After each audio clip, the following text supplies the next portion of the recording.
किस्मत के सिकंदर, एक बंद किए है मुंह, दूसरा आंख, तीसरा कान और चौथा जब देखता हिंदुस्तान तो राजनीति के संपूर्ण परिवेश को जिए होता और इस देश के भ्रष्ट नेताओं के चरित्र की बदबू से चौथा बंदर अपनी नाक को बंद किए होता।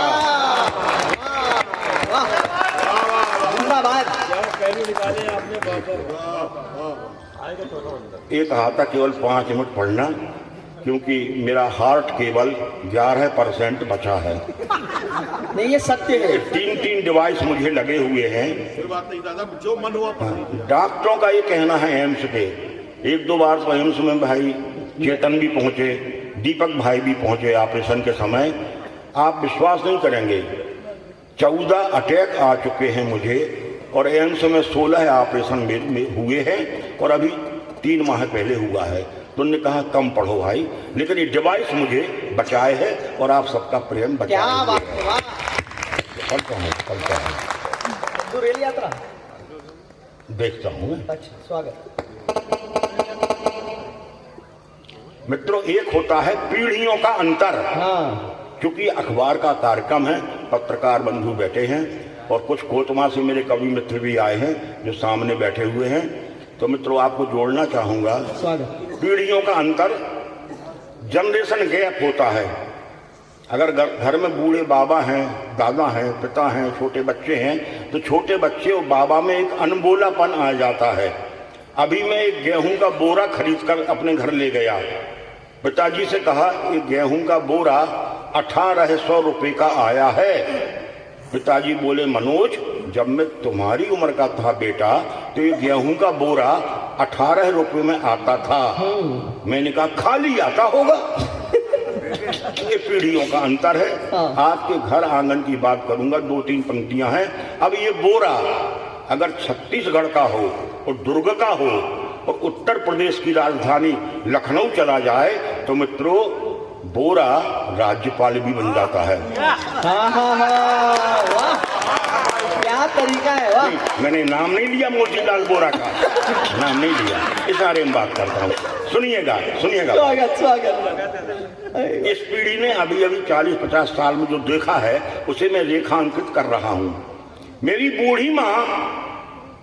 बूढ़ी माँ मुझसे कहती थी, बेटा इस देश में कभी घी दूध की नदी बहती थी। मेरी बूढ़ी माँ मुझसे कहती थी, बेटा इस देश में कभी घी दूध की नदी बहती थी। मैंने अपने बेटे से कहा, इस देश की नदियों में पानी खूब बहा। अब मेरा बेटा अपने बेटे से कहता है, पानी तो केवल आंखों से बहता है।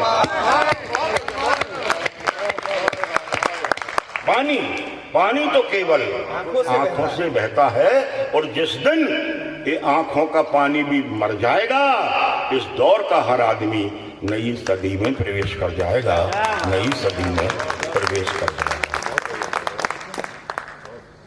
परेशान होकर आंखों के डॉक्टर ने हमारी आंखों के लिए कई चश्मों के नंबर बताए, लेकिन मेरी आंखों के काम नहीं आए। अंत में झुंझलाकर डॉक्टर ने एक हाई पावर का चश्मा हमारी आंखों को लगाया। बोले, अब दिखा। मैंने इंकार में सिर हिलाया और कहा, डॉक्टर बेकार में मत झुंझलाओ, दिखला सकते हो तो दिखलाओ। मेरी जहां तक निगाह टिकती है मुझको आजादी नहीं दिखती है। मेरी जहां तक निगाह टिकती है मुझको आजादी नहीं दिखती है। डॉक्टर ने कहा, ये बात पहले क्यों नहीं बताई? शिक्षक होकर आजादी की बात करते हुए शर्म नहीं आई? मैंने कहा, आई थी लेकिन मर गई है, मुझे अनाथ कर गई है।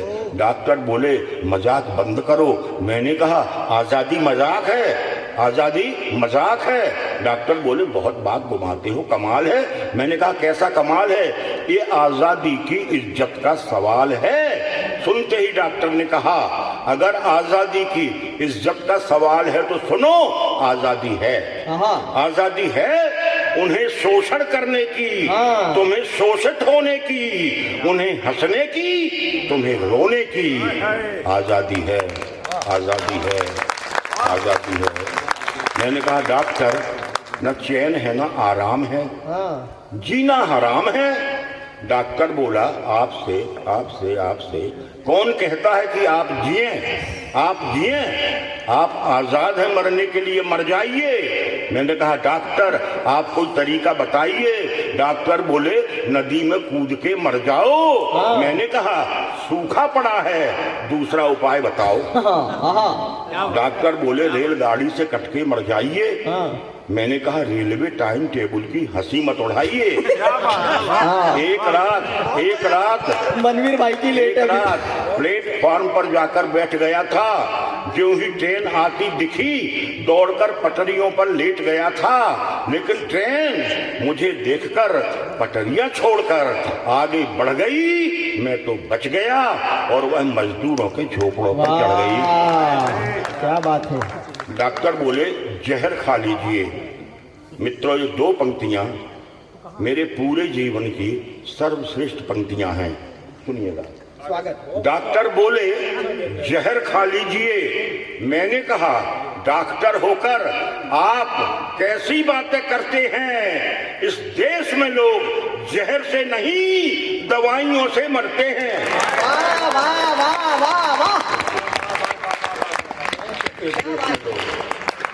जहर से नहीं दवाइयों से मरते हैं। डॉक्टर बोले मिट्टी का तेल डाल के आग लगाओ। मैंने कहा गरीब का मजाक ना उड़ाओ, ब्लैक में 80 रुपया लीटर मिलता है, कृपया इतनी महंगी मौत ना बताओ।